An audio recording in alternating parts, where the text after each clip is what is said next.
Hello दोस्तों, मैं दयानंद और आप देख रहे हैं राजस्थान इलेक्ट्रिकल्स। तो आज के इस वीडियो में हम आपको बताएंगे जो ये सीलिंग फैन आपको दिखाई दे रहा है, इसकी स्पीड देखिए आप, बहुत ही स्लो है। इसमें सब कुछ चेंज करके देख लिया है, यानी कि इसमें कैपेसिटर भी 2.5 MFD का लगता है, लेकिन हाँ 3.15 MFD का भी हमने लगा के देखा है, फिर भी ये स्लो ही चलता है। और बाद में देखिए इसकी स्पीड किस प्रकार से बढ़ चुकी है, देखिए आपके सामने किस प्रकार से ये सीलिंग फैन तेज़ी से चलता है। तो चलिए वीडियो को शुरू करते हैं और इसकी स्पीड बढ़ाकर हम दिखाते हैं बिना किसी एक्स्ट्रा खर्चे के। चलिए इस सीलिंग फैन को बिल्कुल फ्री में रिपेयर करके हम आपको दिखाते हैं और इसमें क्या प्रॉब्लम है। देखिए बिल्कुल आसानी से चल रहा है, किसी प्रकार की बेरिंग की कोई दिक्कत नहीं है, बेरिंग भी सही है और कैपेसिटर भी बिल्कुल नया डाल के देखा है और सब कुछ एकदम ओके है, फिर भी ये बिल्कुल स्लो चलता है। तो देखिए इस प्रकार का, देखिए हेवल्स का हमने कैपेसिटर लगा के चेक किया है, तो ये इसी स्पीड से चलता है, इसकी स्पीड पर कोई फ़र्क नहीं पड़ता है। तो चलिए अब सबसे पहले इसको आपको ओपन करना है। ओपन करने के लिए इस प्रकार के 3 जो बोल्ट दिए रहते हैं, इनको आसानी से खोलना है और जो बोल्ट टाइट होते हैं वो खुलते नहीं है, तो ये आपको प्लायर से इस प्रकार से खोलना है। ये तरीका भी आपको कोई नहीं बताएगा कि जो कि कितने भी टाइट बोल्ट हों, ये प्लायर से आसानी से खुल जाते हैं, लेकिन आप पेचकस से कोशिश करोगे स्क्रू ड्राइवर से खोलने की तो ये नहीं खुलते हैं। तो इस प्रकार से आप आसानी से इसको ओपन कर सकते हो और ओपन करने के बाद में हम आपको दिखाते हैं कि इसके अंदर क्या दिक्कत निकलती है। और यह दिक्कत जो है हर किसी इलेक्ट्रिशियन के समझ में भी नहीं आता है इतना, और इतना आसानी से ये रिपेयर भी हो जाता है, वो भी बिना किसी खर्चे के। आसानी से आप भी अपने सीलिंग फैन को रिपेयर कर सकते हैं। तो देखिए इस प्रकार से हमने ओपन कर लिया है और देखिए ये जो नीचे का शाफ्ट आपको सबसे पहले चेक करना है कि सही है, कटा हुआ है होगा तो ये आवाज़ करने लग जाएगा सीलिंग फैन, तो आवाज़ नहीं करता था, बिल्कुल आसानी से चलता था। तो ये शाफ्ट की प्रॉब्लम भी नहीं है, ये भी हमने चेक किया है। और उसके बाद में बेरिंग को भी आपको घुमाकर देख लेना है, ये भी सही है। और उसके बाद में देखिए इसके जो नीचे का ये कैप है ऊपर का, इसको भी खोल लेना है और इन सब को ओपन करना है। ओपन करने के बाद में यहाँ पर हमने सब कुछ बेरिंग वगैरह देख लिया है, सब कुछ एकदम ओके है। और ऊपर से इस शाफ्ट को हिलाकर देखना है कि जो ऊपर का जो इसके ऊपर का जो कवर लगा है, इसके अंदर ये लूज तो नहीं हो है। लूज होगा तो ये आसानी से बाहर निकल जाएगा। और ये बिल्कुल भी नहीं हिल रहा है, शाफ्ट के ऊपर बेरिंग बिल्कुल अच्छे से सेट है। उसके बाद में देखते हैं, इसको ओपन कर लिया। ओपन करने के बाद में यहाँ पर देखा तो यहाँ पर भी बिल्कुल सही है, शाफ्ट कहीं से कटा हुआ नहीं है। उसके बाद में देखिए हमने कैसे रिपेयर किया इसको बिल्कुल आसानी से, और वो भी फ्री के अंदर।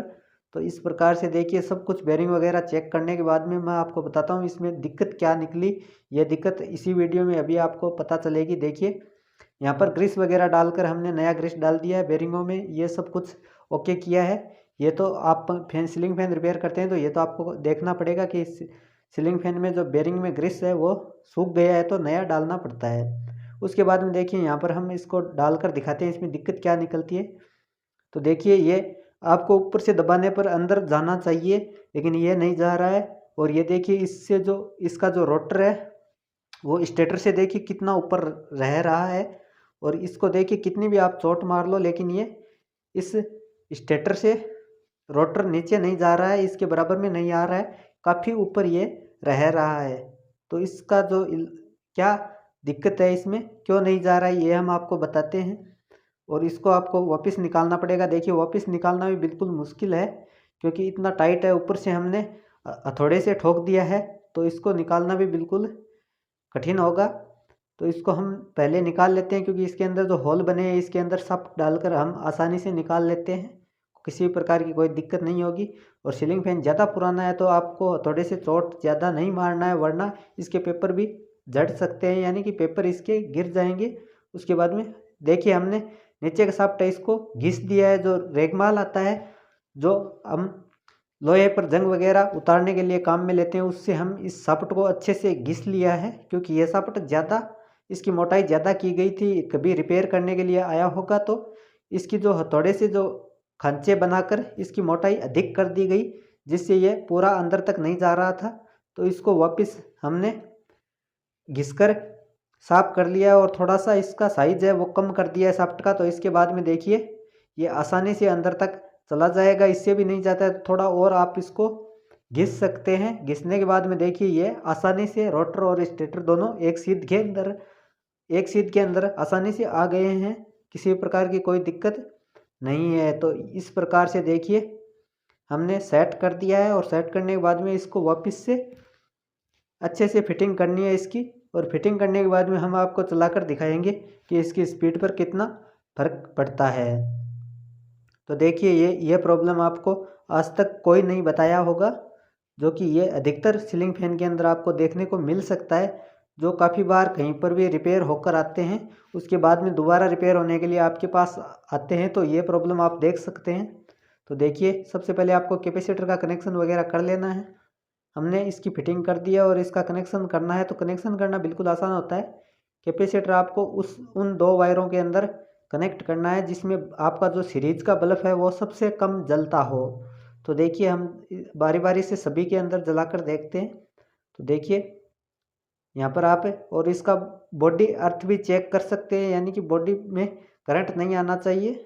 तो इस प्रकार से देखिए इन 2 में बिल्कुल कम जल रहा है, बाकी के अंदर ये तेज़ जलता है। तो जिसमें कम जलता है इसके अंदर ये कैपेसिटर के दोनों वायर आपको जोड़ देने हैं। तो इस प्रकार से आपको इनको लूप कर देना है। दोनों में कैपेसिटर का कोई सा भी वायर कोई से में भी आप अटैच कर सकते हैं। जो 2 वायर हैं इससे प्लस माइनस वाला कोई झंझट नहीं रहता है, तो उनको कनेक्ट कर लेना है। और बाकी जो एक वायर बचेगा वो कॉमन वायर होगा। किसी पंख फैन के अंदर 4 वायर निकले रहते हैं और इसके अंदर 3 है। तो इसमें से एक वायर कॉमन था, वो हमने पहले ही जो इसके लिए कनेक्टर दिया हुआ है इसके निचले वाले टर्मिनल में हमने लगा दिया है। आप चाहें तो सबसे ऊपर वाला उसमें भी लगा सकते हैं। और उसके बाद में देखिए इनमें आपको चलाकर देखना है कि सीलिंग फैन सुलटा कौन से वायर पर लगाने पर चलता है, क्योंकि इसमें आपको रनिंग का जो कॉइल का वायर है इसके ऊपर आपको कनेक्शन देना है और स्टार्टिंग कॉइल पर कैपेसिटर के थ्रू कनेक्शन जाएगा। तो इसमें से आपको एक वायर जो सीरीज का है वो कॉमन वायर पर लगाना है जिसमें कैपेसिटर का वायर नहीं जुड़ा हुआ है, और एक वायर इन कैपेसिटर के 2 वायरों पे किसी पर भी लगाकर आप देखिए जिससे सीलिंग फैन की शाफ्ट उल्टा घूमती है, उसको आपको कनेक्शन करना है ऊपर वाले टर्मिनल में। जो कनेक्टर का ऊपर वाला टर्मिनल है उसमें कर दीजिए, और नीचे वाले जो सबसे नीचे वाला है उसमें कॉमन वायर का कनेक्शन हो गया। और बाकी जो कैपेसिटर के साथ वाला एक वायर बचा है उसका बीच वाला जो टर्मिनल है कनेक्टर का उसमें आप लगाकर छोड़ सकते हैं। तो इस प्रकार से इसका 3 वायर का कनेक्शन होता है। कनेक्शन करना बिल्कुल ही आसान होता है। उसके बाद में हम आपको इसको चलाकर दिखाते हैं कि इसकी स्पीड पर कितना ज़्यादा फर्क पड़ा है, वो आपके सामने होगा। तो इस प्रकार से देखिए हमने कनेक्शन अच्छे से कर दिए हैं, और कनेक्शन करने के बाद में हम आपको दिखाते हैं इसको चलाकर। तो आप देखते रह जाओगे कि इसकी स्पीड पर कितना ज़्यादा फर्क पड़ा है। सिर्फ एक छोटी सी खराबी के कारण सीलिंग फैन आपका बिल्कुल स्लो चलने लग जाता है। तो देखिए ये सीलिंग फैन हमारा कनेक्शन सही हो गया है इसका, और उसके बाद में हम आपको इसको स्टार्ट करके बताते हैं। तो देखिए चेक करने के लिए आपको इस प्रकार से ऊपर कर लेना है, या आपके पास जो सीलिंग फैन चेक करते हैं वो स्टैंड है तो उस पर भी आप लगा सकते हैं, ज़्यादा अच्छा रहेगा। तो देखिए ये जो सीरीज बल्ब पर इतना तेज़ी से ये सीलिंग फैन आपका चल रहा है देखिए, तो ये इसे आप डायरेक्ट 220 वोल्ट सप्लाई में लगाएंगे तो इससे भी ज़्यादा स्पीड आपको मिलने वाली है। और ये जो खराबी है बिल्कुल फ्री में हमने ठीक करके दिखाई है।